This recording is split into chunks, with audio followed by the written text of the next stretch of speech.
چہولی garden اور glass museum Seattle کے space needle building کے قریب واقع ہے۔ امریکہ میں گلاس بلوئنگ سے فن پارے بنانے کا آغاز سیاٹل سے شروع ہوا۔ میوزیم کے باغ میں پودوں، پھولوں اور درختوں کے درمیان رنگین گلاس کے مجسمے زمین سے ابھرتے نظر آتے ہیں۔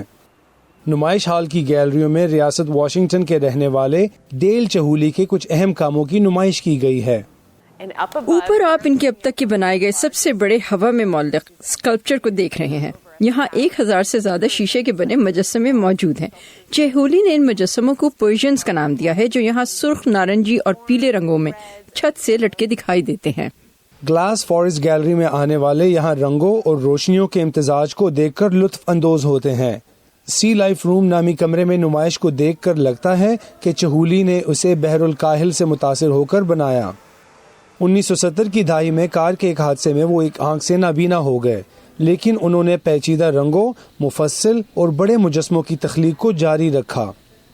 یہاں آنے سے پہلے مجھے پتا نہیں تھا کہ یہاں دیکھنے کو کیا ملے گا، لیکن انہوں نے یہاں بہت سارے رنگ، سٹائل اور ڈیزائن شامل کیے ہیں۔ ہمارے پاس گھر میں چہولی کے شیشوں اور باغ کی تصاویر ہیں، لیکن وہ واقعتاً انصاف نہیں کرتی۔ آپ کو اسے خود ذاتی طور پر دیکھنا چاہیے۔ اور یہ دیکھنا کہ یہاں سب کچھ تھوڑا مختلف ہے بہت متاثر کن ہے۔ آپ حیرت زدہ ہو جاتے ہیں کہ انہوں نے ایسا کیسے کیا۔ دنیا بھر میں چہولی کے فن پاروں کی نمائش ہوتی ہے، لیکن یہ میوزیم ان کے آرٹ کا واحد مستقل گھر ہے۔